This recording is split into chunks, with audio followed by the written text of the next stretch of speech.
What is going on, everybody, and welcome back once again. My name is Jordan, also known as J Monster, and thank you for joining me for another episode of our replay battle series. This time around I have a massive 4 versus 4 on the Ithilien map.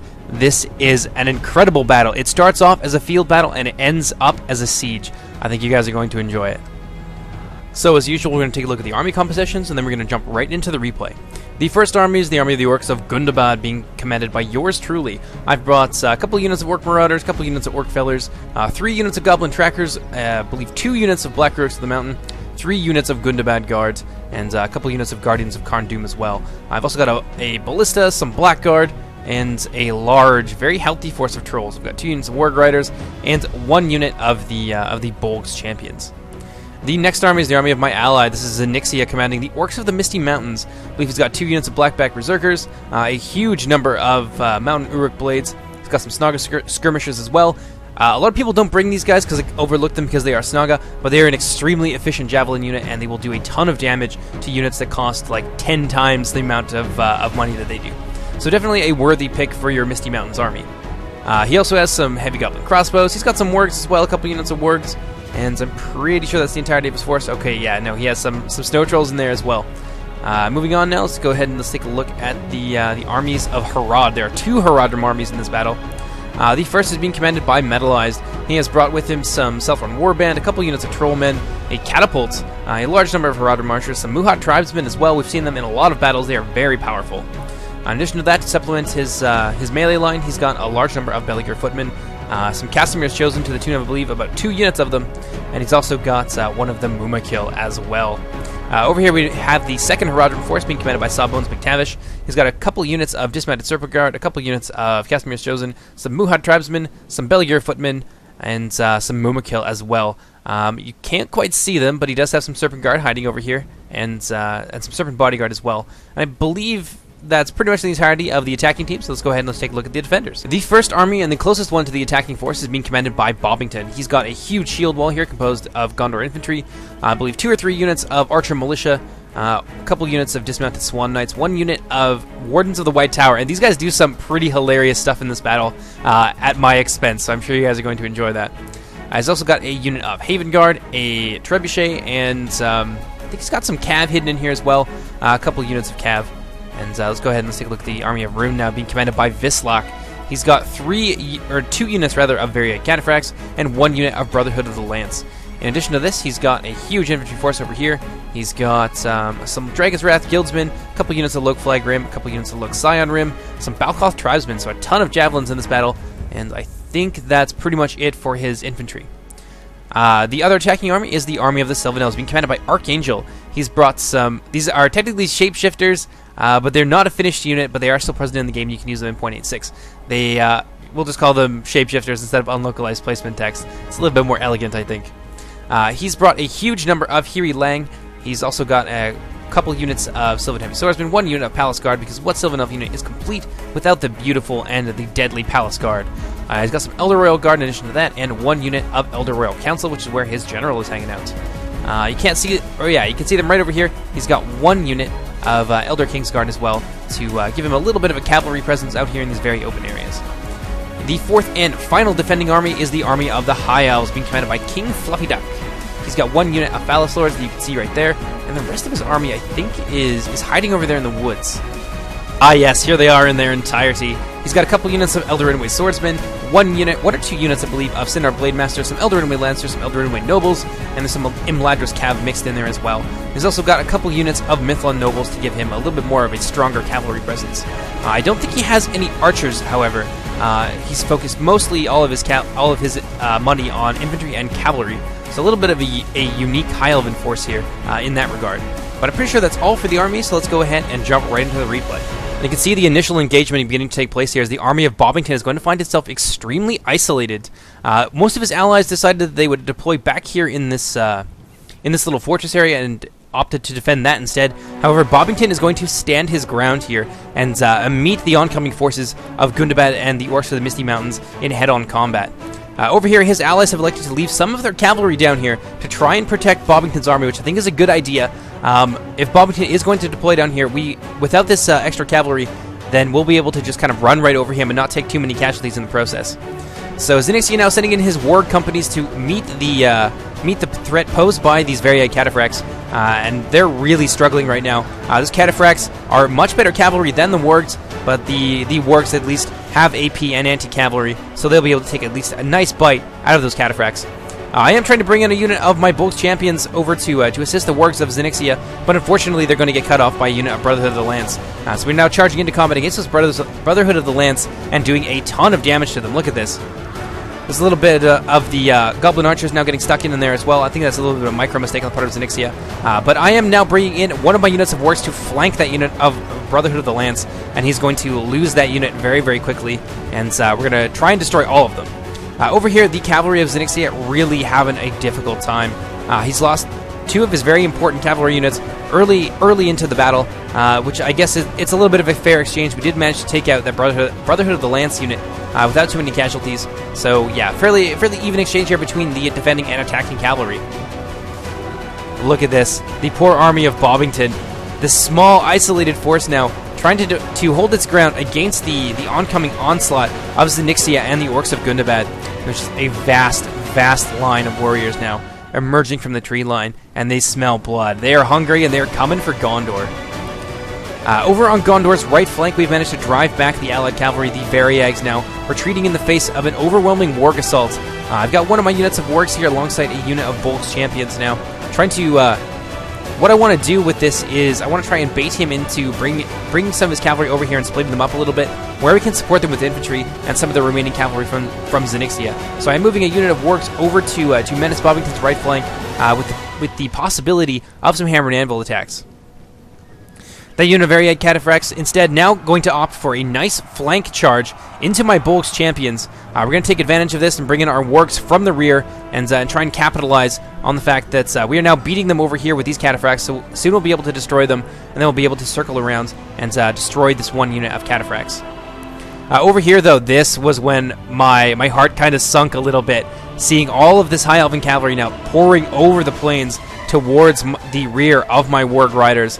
Luckily, we do have a little bit of reinforcements in the area. Sablos McTavish has now brought in his Serpent Bodyguards and his 2 units of Serpent Guard as well to try and support us. And in the back, you can see the Mumakil now lumbering forward, opting to come over here and support us in this engagement against Gondor and the defending cavalry. Over here now, the infantry fight beginning to take shape.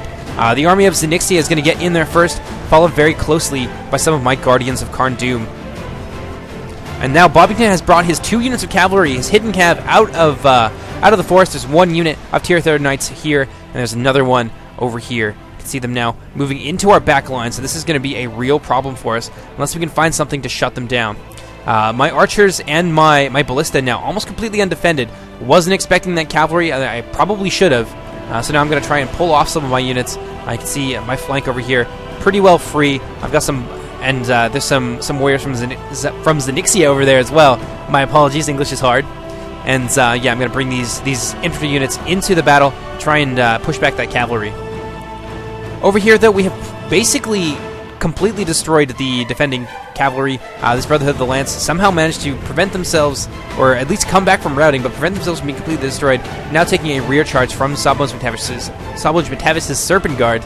And over here, my poor warg riders now taking a little bit of friendly fire from the Mumakil archers of Sablos McTavish. But we are firmly in control of Bobbington's right flank at this point. We have a ton of cavalry, and the High Elves are kind of on the run. They're trying to get now into the rear, it would appear, to try and support the lines of Sablos McTavish, but we are close behind them with our wards.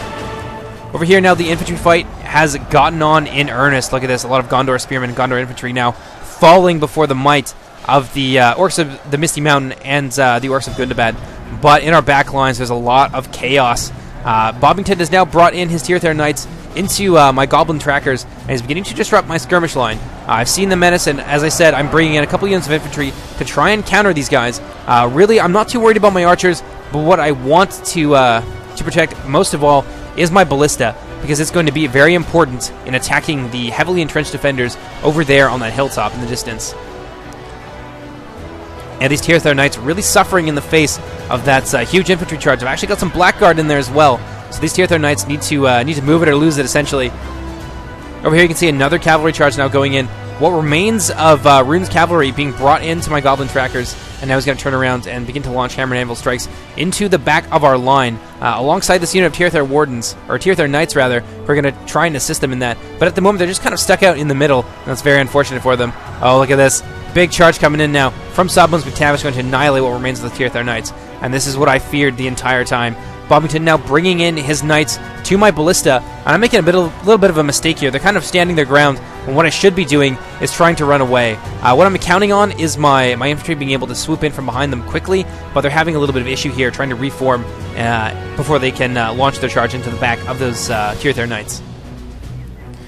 Over in the infantry fight, though, Bobbington really having a hard time trying to fight basically 3 armies at once. His Wardens of the White Tower over here on his left now being surrounded. I've got some Snow Trolls in there as well. These are Xenixia Snow Trolls who are now breaking up what remains of his front line. His Gondor infantry now falling left and right. In the back, all he has left is some Archer Militia, and soon they're going to fall. As you can see, we've brought in our Warg Riders into the fray, trying to silence that Trebuchet, which I think we've done a really nice job of doing.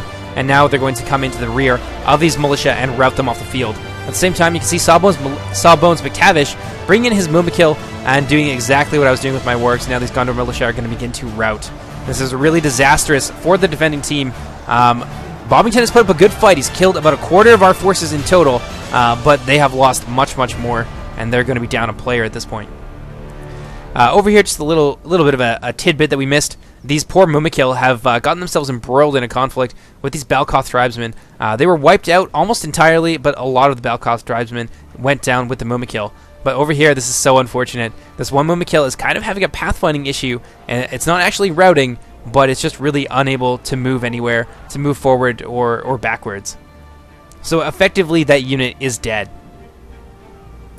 But yeah, we have now finished with the army of Bobbington. We're beginning to mop him up, destroying these Swan Knights. The only thing really left to him at this point is this single unit of Wardens of the White Tower who are now going to get charged in the rear by these Mountain Orc Berserkers. But let me tell you, this is not the last that you're going to hear from these Wardens. They still have a huge part to play in the battle to come. But yeah, we're now just mopping up Bobbington's army. We're going to move into position to begin the assault on this hilltop, and I'll see you guys now in just a moment. So our now victorious armies finished with the army of Bobbington, and we're going to begin to move on to get into position to destroy the defenders on the top of that hill. But look at this. We left the job undone. There is still a single Warden of the White Tower. I'm going to fast forward just a little bit here, and look what Bobbington is going to do with it. His target is my ballista. What remains of my ballista crew, I managed to get a couple of my ballistas back online, and I was moving them along with the rest of my army, but this one Warden of the White Tower very easily overlooked, and here it is. The end of my ballista. He's going to charge in there, get himself surrounded, but thanks to his training and his heavy armor, he's actually going to fight his way out of that encirclement, and they're not going to be able to bring themselves to bear quickly enough to stun lock him until he died. So he's actually going to destroy my ballista crew. It is so sad. I was not happy in the slightest. Over here now, you can just see how vast our force is. It stretches across the plains. We're feeling pretty good at this point, but there is still a menace that you can't see over here. Yeah, they're currently hiding. Oh no, here they are. Look at this, the Elder Palace Guards, and we do notice them. We do know that they're there, but they're still very much a scary menace to have in our back lines. So we don't want to commit to the attack until we've dealt with this very powerful cavalry unit from the Sylvan Elves. So I'm going to go ahead and fast forward just a little bit here, and I'll see you guys in just a moment. So Sawbones McTavish has moved a unit of Serpent Bodyguard into this area to try and suss out the hidden cavalry unit, and the Sylvan Elves under Archangel are going to respond in kind. You're going to see a huge cavalry charge here from these two very elite units. The Elder Kingsguard, definitely the more powerful of the two units, thanks to their 3 HP and amazing stats, but and their great charge as well. But we'll see how it goes for them. Get themselves, unfortunately, a little bit surrounded here. I'll go ahead and fast forward just a tad bit. And unfortunately, these Sylvan Elf horsemen, or Elkmen if you prefer, are going to get themselves destroyed. I can see now my wargs moving in to support the bodyguard of Sawbones McTavish. These Elder Kingsguard have lost now half the unit and are going to retreat in the face of superior cavalry numbers from the attacking forces. Over here now, the force of Sawbones McTavish well underway. or beginning to get the attack underway on that hill, getting themselves into position. I'm moving in some of my forces as well behind them. Got a couple units of Marauders, some good and bad guard, a fairly powerful infantry force still remaining to us, but we did take a lot of casualties fighting Bobbyton's army. One of my very important units here, these Guardians of Karn Doom, took about half casualties, so it's a little bit unfortunate. Alongside my Black Uruk's now also down to half strength. So this is definitely the weaker of our two flanks. Over here we have the remains of Zenixia's army as well. Some of my goblins, but here you go. You can see the crossbowmen of Zenixia in the front lines, having taken a beating from the defending cavalry. And I'm not too sure where Metallized army is at the moment. I think they're, yes, here they are, forming up in the back. A couple units of Casimir's chosen. These troll men now singing the song of their people, kind of out here in the field for everybody to see. And yeah, it's not going to be too long now. I'm going to fast forward just a little bit. You can see the skirmish phase beginning over here. There's a unit of Muhat tribesmen who have been skirmishing with these Camel Shadow Guard. This Camel Shadow Guard now charging downhill, but Vislak trying to pull them back. Doesn't want to get too overextended. I think that's a really good idea. These Camel Shadow Guard up here have taken just a huge beating. He threw what remained of his Serpent Bodyguard into that engagement, trying to hold them down, and then just peppered them with this unit of Muhat tribesmen. We're going to get themselves caught, unfortunately, by what remains of that Shadow Guard unit, but they're going to be able to get out again after having launched a volley of javelins into the rear of those Camel Shadow Guard. They didn't get too many kills, though, unfortunately, but yeah, it's only a matter of time. These Muhat tribesmen very deadly, and they kind of have free reign at this point. The Elder King's Guard now not really appreciating the shenanigans that these Muhat tribesmen are up to. Now going to charge downhill into these tribesmen, but for their trouble, they're going to get a volley of javelins to the face, and pretty much all of that cavalry unit is going to go down in that initial volley. Casimir's chosen from Sawbones McTavish now moving in to support his Muhat tribesmen so they don't take too many casualties. Don't want to lose them, not to a very tiny, depleted unit of cavalry like that. And there you go. The defending cavalry now completely annihilated. The plains belong to the attackers. Up here we can see the Muhat tribesmen now moving into position to begin bombarding these Elder Royal Guard with some javelins. It's a really nice target for them. These Elder Royal Guard are in a great position to do a lot of damage to our armies as they come in, so we want to try and silence them, or at least reduce them as quickly as possible. The Mumakil coming in alongside Sawbones McTavish's Serpent Guard, who are charging into battle against this front line. The Luxayan Rim, unfortunately, it's a little bit of an unsupported charge, though. These Camel Shadow Guard now charging into the Muhat tribesmen, managing to catch a few of them at least in the initial charge. Now they're going to try and pull out again. Sawbones McTavish's Serpent Guard got a little bit scattered by the Mumakil marching through their lines. And unfortunately their charge now is going to have to wait for a moment. But there's really not enough Herodrum in this area to make this charge worthwhile. There's some pretty elite units, but this is a very, very formidable defending line that we're going to have to break through. So we really need to go in all together at the same time with an overwhelming number of force. And unfortunately that's not what we're doing. I can see this, though, and I am trying to move forward a significant portion of my remaining soldiers, and so is Sawbones McTavish moving in some of his Beligear footmen, and I've got my Black Uruks. Not enough of them, unfortunately, I think, to make a difference against the heavily armored spearmen of Rune, and these Beligear footmen not really up to the challenge of fighting the Luxayan Rim in close combat. Over here, the other two armies have yet to move in. They're just kind of setting themselves up for a skirmish phase. We've got the majority of metallized troops now forming up inside of this little training ground, beginning to move forward to start to skirmish with the defending lines. But it looks like there is actually a charge underway here. The forces of Zenixia throwing in basically everything that he's got left, using his trolls to try and break through this Flag Rim and open up this choke point so that we can begin to pour our troops into the rear of this defending position and really cause a lot of problems for them. Rune, however, sees what's going on. He's going to commit some of his Dragon's Wrath Guildsmen to that fight, and there's quite a lot of reserves as well if things start to go south. More Dragon Wrath Guildsmen and the High Elves army in here as well, the Smiths of Ergin. Now just awaiting their opportunity to charge in there and take on this Herodrum and Orcish infantry. Metallized now moving his Southron Warband in there to try and just push through sheer weight of numbers, but it's not going to be enough. None of these units here really have the offensive capabilities needed to knock down these units quickly enough. And you can see now Archangel moving in some of his Royal Guard to try and get some nice flanking shots into that huge bunched up blob of Southron Warbands. Yeah, there's a huge archer force down here, and it's going to be a really big problem for us. There is an open front here. We could kind of charge up through this small area, but unfortunately we're not taking advantage of that. Oh goodness, look at this. The lines over here have been pierced. The Mumakil now into the back of the defending forces. Looks like he's trying to move his Mumakil over here to get into the rear of the Dragon's Wrath Guildsmen and assist the forces of Zenixia and Metalized in quickly pushing through this choke point. These forces over here see what's going. Oh no! Unfortunately, the Mumakil are going to have to pull back. I think they're going for these javelins, who are getting ready to absolutely massacre them. In Medieval, oh, you're going to see exactly what I mean.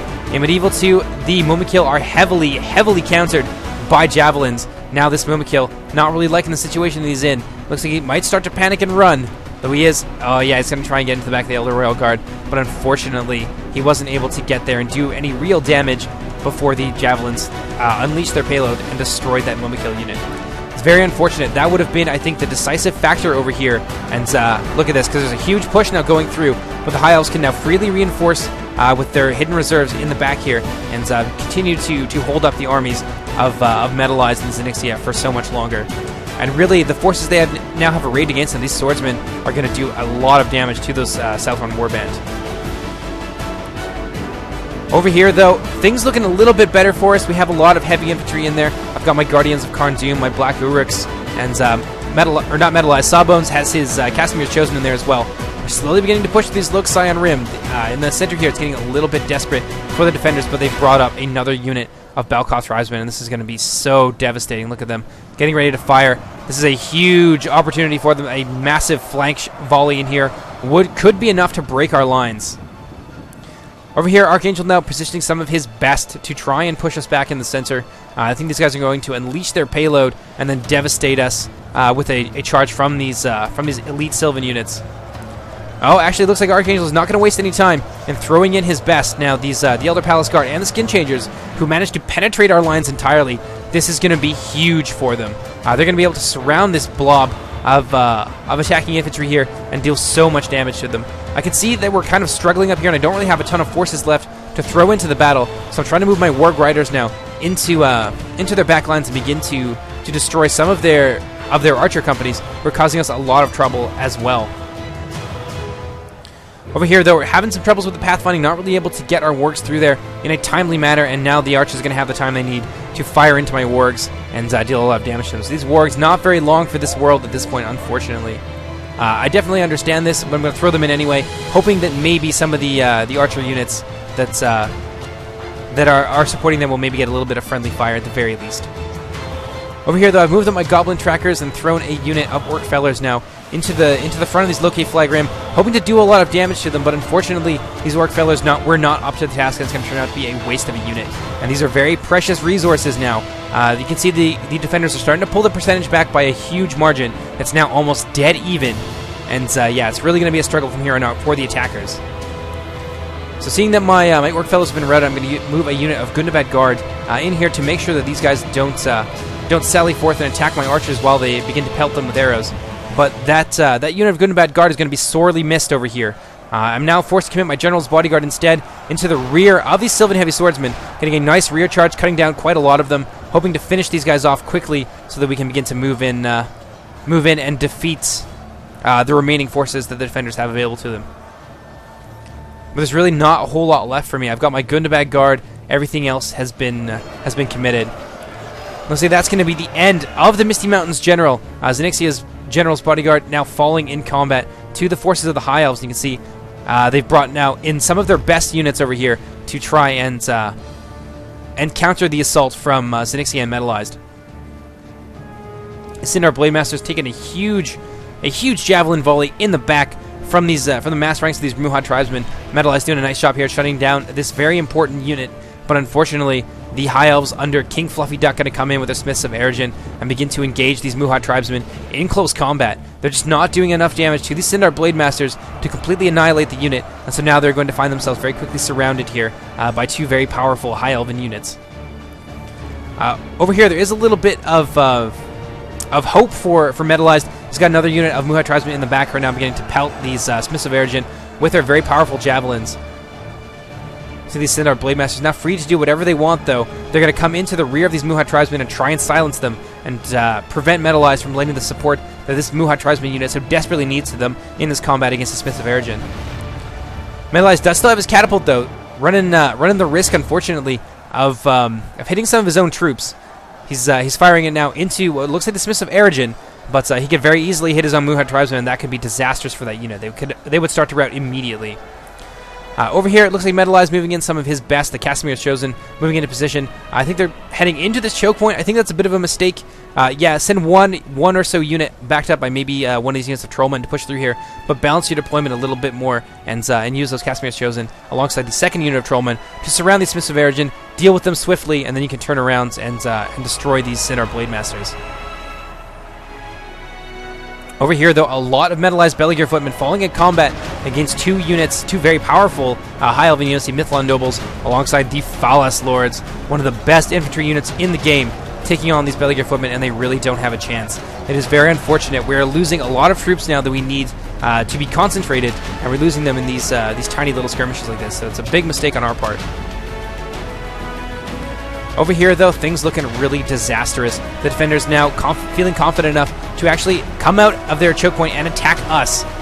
There goes Haradim's general. I believe that was the general of Sablos McTavish. They're just able to use their superior numbers at this point and better infantry to surround what few troops remain to us and begin to cut us down. So over here, we are definitely losing. Yeah, look at that. The defenders really pulling it back now, 8% ahead of us. Remember, they started almost 26% behind. Some Hiri Lang now have managed to push through here, and disaster has struck. Earlier in the battle, I pulled off my unit of Gunbad Guard. You can see them over there because we needed the reinforcements, but unfortunately they left this flank wide open, and now there is Loke Flagrim and Elder Royal Council chasing down what remains of my skirmish line. These Goblin Trackers now fleeing for their lives. Over here, though, it looks like the forces of Harad and the Misty Mountains in a much better position. These Smiths of Eregion, now quite tired, have taken a lot of javelin volleys, so they're probably running low on HP as well, fighting against the Trollmen of Harad. Says that it's fairly even, but I think this is a fight that Trollmen of Harad can win fairly easily. Over here, this Elder Runaway Swordsman doing actually really well against the Trollmen of Harad. Not something that you would expect to see these Trollmen of Harad usually carve up heavy infantry. But I think basically just due to how these two units are formed up, the swordsmen have a slight advantage. Oh, here the Casimir's Chosen having a hard time at pushing through these Dragon's Wrath Guildsmen and the Elder Runaway Swordsmen. Our offensive is really slowed down to a halt, and now we're kind of on the defensive ourselves. Things are looking really grim now for the attacking forces. Let's go ahead and let's fast forward that a little bit. Looks like the Balcott tribesmen now opening up on these Casimir's Chosen. This is such a bad position for them to be in. It's so unfortunate. Those elite units just really not able to fight these Elder Runaway Swordsmen alongside these Dragon's Wrath Guildsmen. Normally this is a fight that they could win, but with that javelin support, there's just not enough of them. There goes Gundabad's general. Very unfortunate. Falling in battle against the Easterlings. Yeah, so it would appear that the defenders rather are going to be able to take this battle. Unfortunately, we just weren't able to concentrate our forces in the right places at the right time, and we kind of didn't do as much with our artillery as I think we would have needed to. Metalize had a catapult ready and able to do a lot of damage, and he kind of used it fighting these small groups of high elves over here instead of bombarding these positions. And I, of course, very stupidly lost my crossbow to some inattention, and yeah, so that was very unfortunate for us. I think that's probably the biggest, most deciding factor, is that we didn't use our skirmishers to our advantage to soften up the defending positions before we moved in. We just kind of went right for it, went right for glory, and we paid the price. Speaking of skirmish units now, the catapult of Metalize has now fallen in battle to the Mithlond nobles who were able to get in there and destroy it. Basically, there's nothing left of us at this point. You can see our troops now in the middle of routing and fleeing for their lives. What remains of Zinnixia's army is basically these crossbows, and they are now gone, and the Metalize doesn't have any infantry left to speak of. Over here, though, let's take a look at this. Such a bloody hill battle. We just weren't able to penetrate those lines. They did a nice job at arranging their skirmishers and such in the back to get some nice flanking charges. Those Balcott tribesmen in particular probably got a ton of kills on our infantry blob here in the center. So really, the only thing that's left now is a couple units of Goblin Trackers. You can see I was trying to skirmish down some of these Loke Flagrim, get a few kills before the end of the battle, but they got themselves surrounded. They just weren't fast enough to get away, and basically everything else is fleeing for their lives. The only thing left now is this Momakil, and because of this weird pathfinding issue, they're not actually able to hit him with any missiles, so they're going to have to move in and try and fight him in melee, and not really going all that well for them. A lot of these Eldar here now have fallen in battle against this Momakil. They're going to rally together now for a final charge. These few swordsmen trying to take down this great beast of Harad. And there it is. The end of our attacking force. A very clear defeat. Nicely played by the defending forces. They really managed to pull it back at the end there. And the attackers, I think, made some really decisive mistakes. And the biggest one, as I said before, was that we neglected our skirmish phase before we moved in. We had an opportunity to soften up the defending positions, and we did not take it. And we paid the ultimate price. So I hope you guys enjoyed, and I will see you later. Take care, everybody. Bye-bye.